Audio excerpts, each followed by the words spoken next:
மார்கழி மாத சிறப்புகள். மாதங்களில் நான் மார்கழியாவேன் என்று கிருஷ்ண பரமாத்மா சொன்ன வார்த்தையே இந்த மாதத்தின் மகத்துவத்தை அறிவிக்கிறது. பலர் சொல்வது போல இது பீடை மாதம் அல்ல, பீடு உடைய மாதம். பீடு என்றால் பெருமை. பெருமை மிகுந்த தெய்வீக காலமே மார்கழி. இந்த மாதத்தில் அதிகாலையில் எழுந்து தெய்வ வழிபாடு செய்தால் மனம் சுத்தமாவதும் வாழ்க்கை உயர்வதும் உறுதி.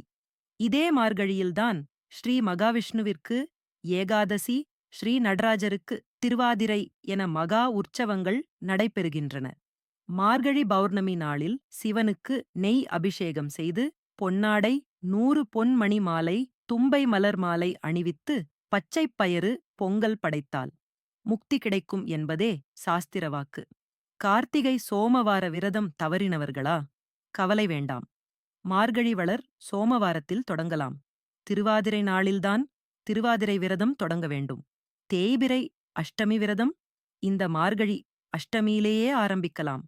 கன்னிப் பெண்கள் பக்தியுடன் பாவை நோன்பு இருப்பதும் இந்த மாதத்தில்தான்.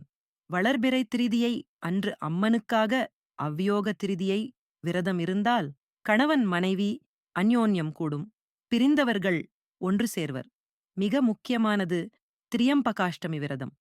தேய்பிறை அஷ்டமி அன்று ஈஸ்வரன், பைரவர், தட்சிணாமூர்த்தி மூவரையும் ஒரு சேர வழிபடும் இந்த விரதத்தை 12 அஷ்டமி அனுஷ்டித்தால் திருமணத் தடைகள் நீங்கும், பித்ரு ஆசீர் கிடைக்கும், யமபயம் அகலும், ஆயுள் விருத்தி உண்டாகும், தீய சக்திகள் விலகும், ஆரோக்கியம் பெருகும், முற்பிறவி பாவங்கள் கரையும். இதுதான் மார்கழி மாதத்தின் தெய்வீக ரகசியம். இந்த மார்கழி உங்கள் வாழ்க்கையிலும் ஒளி ஏற்றட்டும்.